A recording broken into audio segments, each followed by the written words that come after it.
전미 예수님, 오늘은 부활 제5주일입니다. 오늘 복음에서 예수님께서는 서로 사랑하라는 세 계명을 주십니다. 오늘의 제1독서는 세 계명을 실천하던 초대교회 때 복음이 널리 전파되고 있는 것을 보여주고 있습니다. 또한 오늘의 제2독서는 새 계명의 완성으로 이루어질 새 세상에 대하여 알려줍니다. 첫째, 오늘의 복음에서 예수님께서는 우리에게 새 계명을 주십니다. 얘들아, 내가 너희와 함께 있는 것도 잠시뿐이다. 이제 다음 날 죽어야 되는 예수님의 상태입니다. 그래서 예수님께서는 돌아가시기 전날 유언과도 같은 말씀을 주셨습니다. 유언으로 남기는 말은 그가 하고 싶은 가장 중요한 말이죠. 그리고 유언을 받은 이들이 가장 명심하여 실천해야 할 말입니다. 그것이 뭐냐? 34절에 내가 너희에게 새 계명을 준다. 서로 사랑하여라. 예수님의 유언과 똑같은 말씀은 서로 사랑하라는 새 계명입니다. 이는 예수님께서 주신 유일한 계명, 단 하나의 계명입니다. 서로 사랑하는 상태는 짝사랑에서 벗어난 상태, 통교적인 사랑, 그러니까 주거니 받거니 하는 그런 사랑, 사랑이 완성된 상태를 말합니다. 서로 사랑해야 사랑이 완성되었다고 말할 수 있습니다. 그러면 상대방이 나를 사랑하지 않는데 서로 사랑하는 상태가 되려면 어떻게 해야 할까요? 그럴 때는 2배의 사랑으로 사랑해야 합니다. 자, 여기에 A라고 하는 사람하고 B라고 하는 사람이 있습니다. 둘이 서로 사랑하면은 전기가 통하죠. 통교적인 사랑이 돼요. 근데 한 사람은 사랑하고 한 사람은 사랑하는데 다른 사람은 사랑 안 해. 그러면은 전기가 통해요? 안 통하죠. 통하려면 어떻게 해야 돼? 이 사람이 사랑할 목까지 2배로 사랑을 해야 상대방에게 다다르게 되는 거예요. 그런데 우리는 한 사람이 사랑을 안 하면 나도 안 해. 그러고 버티니까 서로 간의 사랑이 안 이루어지는 거예요. 아시겠습니까? 그래서 2배의 사랑으로 사랑을 해야 하고, 내가 원하는 방식의 사랑이 아니라 상대방이 원하는 방식의 사랑을 해야 합니다. 상대방이 이걸 원하는데 나는 저렇게 해. 그러면은 사랑이 안 통하죠. 또 상대방과 일치하는 사랑, 하나 되는 사랑을 해야 합니다. 상대방을 이해하고 상대방의 마음을 읽고 거기에 맞는 사랑을 해야 합니다. 내가 너희를 사랑한 것처럼 너희도 서로 사랑하여라. 서로 사랑하되 예수님께서 보여주신 희생적인 사랑을 하고 하느님께서 바라시는 방식으로 사랑하라고 예수님은 말씀하십니다.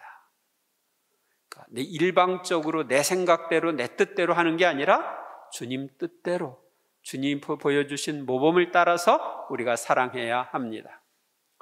너희가 서로 사랑하면 모든 사람이 그것을 보고 너희가 내 제자라는 것을 알게 될 것이다.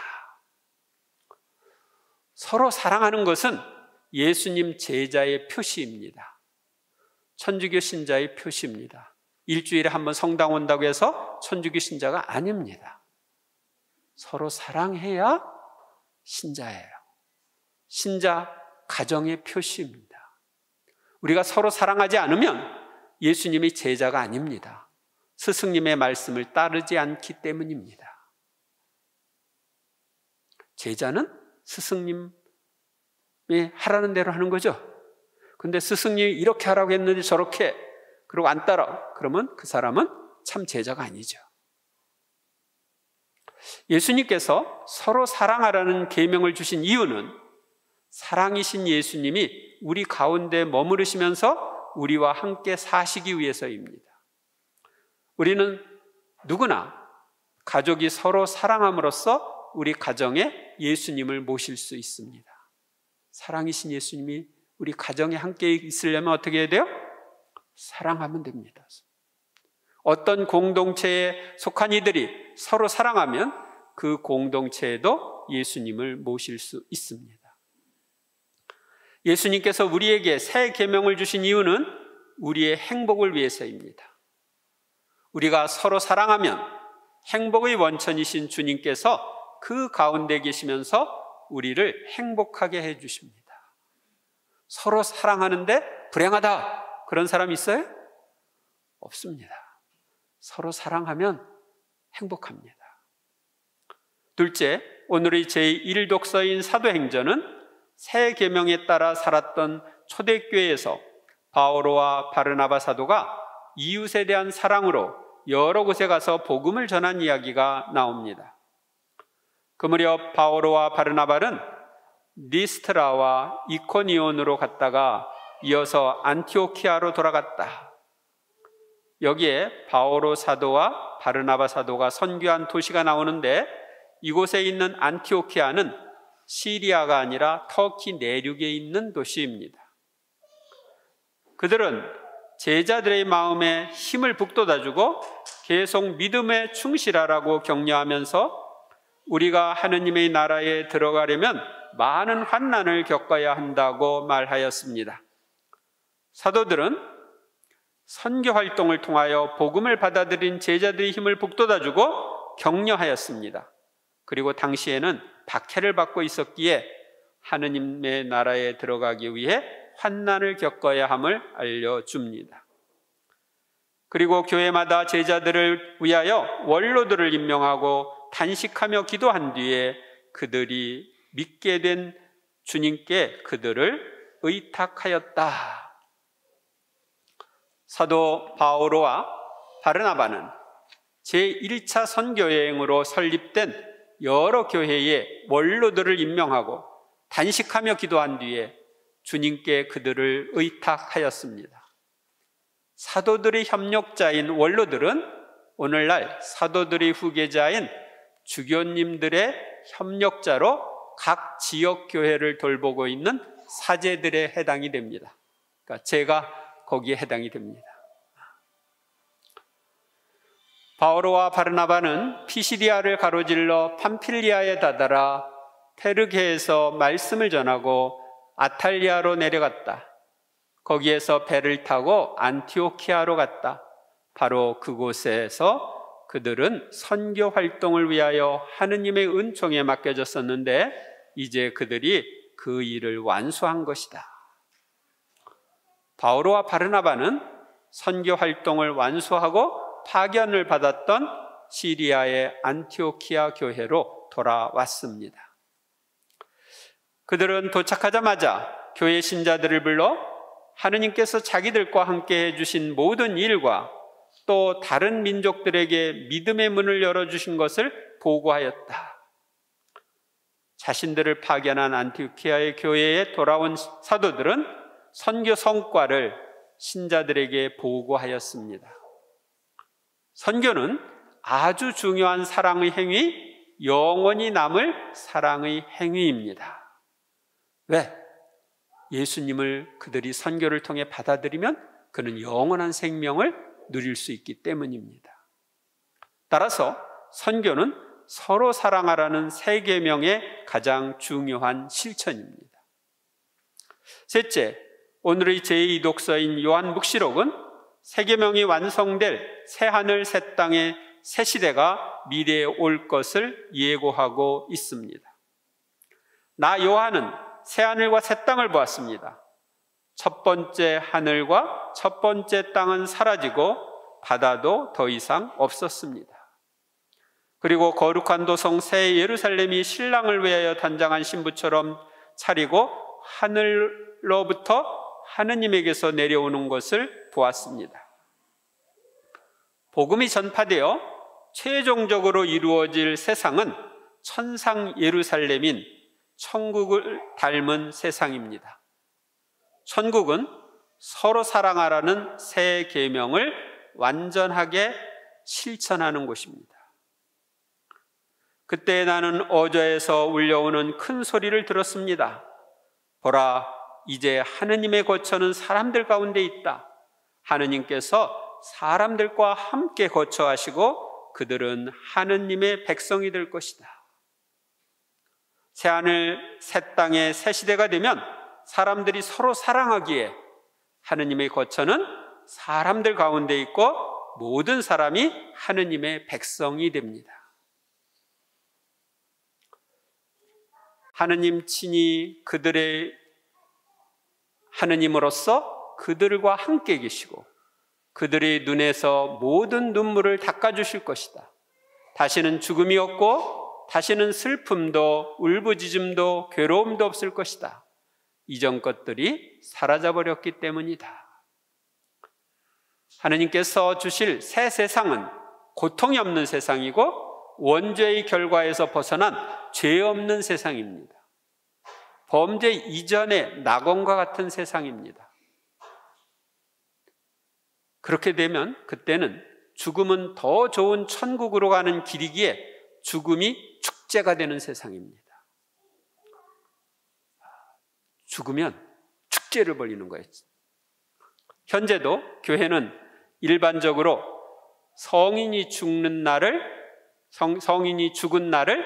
그 성인의 축일로 지내고 있습니다. 그날이 바로 그의 천상탄일이기 때문입니다. 그리고 어저에 앉아 계신 분께서 말씀하셨습니다. 보라, 내가 모든 것을 새롭게 만든다. 새로운 세상은 주님께서 만드실 세상입니다. 인간이 만드는 세상이 아닙니다.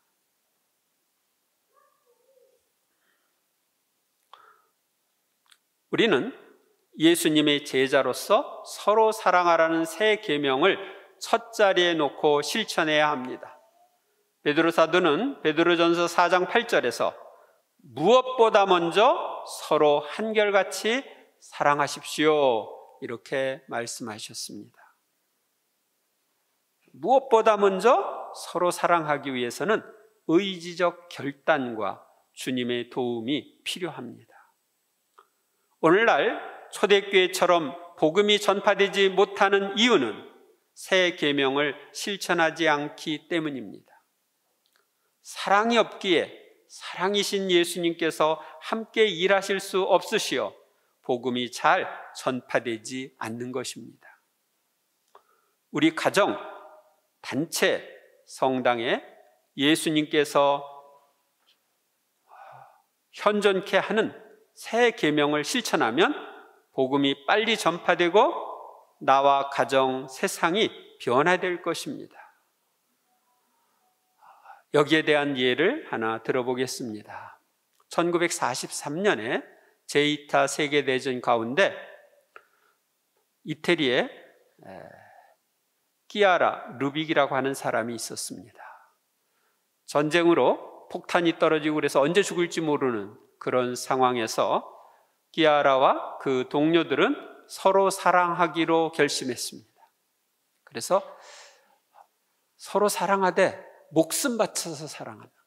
내가 너희를 사랑한 것처럼 너희도 서로 사랑하라고 했으니까 예수님이 우리를 위해 목숨을 바쳤으니까 우리도 서로의 목숨을 내놓을 정도로 서로 사랑하자 하면서 서로 사랑하기 시작했습니다. 그러다 보니까 그 사람들이 모여 있는 곳에서는 사람들이 사랑을 느끼고 그 사랑을 느끼면서 이 운동을 포클레레라고 불렀어요. 포클레레가 뭐냐면은 벽난로예요. 벽난로가 따뜻해지면 사람들이 그 주변에 모이죠. 그것처럼 이 운동이 사람들이 모이면서 전 세계적으로 전파되었어요. 공식적인 명칭은 국제 마리아 사업회라고 하는 명칭입니다. 그래서 거기에 가서 이렇게 모임을 함께 하면 사랑을 느낍니다. 다른 데서와 다른 느낌을 받습니다. 우리를 위해 새 계명이 완전하게 실천되는 천국을 준비해 놓고 계시고, 이 지상에서도 천국을 닮은 새하늘 새 땅의 새 시대를 주시려는 주님께 감사와 찬미를 드리는 한 주간이 되시길 바랍니다. 그리고 앞으로 다가올 서로 사랑하는 세상, 사랑의 문화가 꽃필 새 세상이 빨리 오길 갈망하며 전보다 더 서로 사랑하는 한 주간이 되시길 바랍니다. 감사합니다.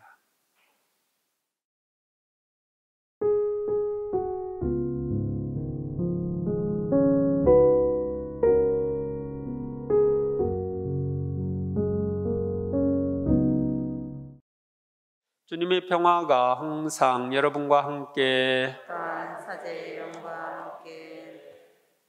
우리의 아름다운 얼굴은 나이가 들수록 쭈글쭈글해지죠? 우리의 튼튼한 몸도 나이가 들수록 점점 약해집니다. 그리고 결국은 우리의 육체는 이 지상에서 사라지게 됩니다. 그러나 우리의 영혼은 사라지지 않습니다. 영원한 하느님과 친밀한 관계 속에서 살수록 우리의 영혼은 하늘에서 더 큰 영광을 누리며 삽니다. 그래서 이 지상에서 시작된 그분과의 관계가 영원히 이어지는 것입니다. 영원히 남는 것에 투자를 해야지 일시적으로 그냥 잠깐 쓰는 것에 투자를 하는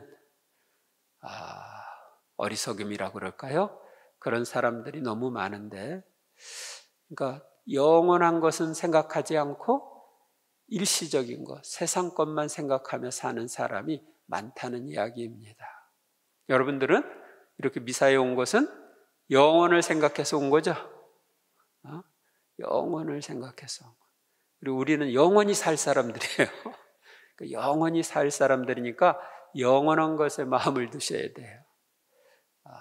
오늘 그 화답송에서 저의 하느님, 저의 아버지, 제 구원의 바위, 이렇게 다윗이 고백하는 것처럼 나도 저의 아버지, 저의 하느님, 저의 구원, 저의 모든 것, 이러면서 내 안에 있는 것을 느끼는 걸 이렇게 고백하는 그러한 사람, 그분과 더욱 친밀하게 지내는 그런 사람이 되었으면 좋겠습니다. 그래서 오늘 평화 인사는 하나님과 친하게 지냅시다. 그것만 남으니까. 평화 인사 나누십시오. 하나님과 친하게 지냅시다. 하나님과 친하게 지냅시다.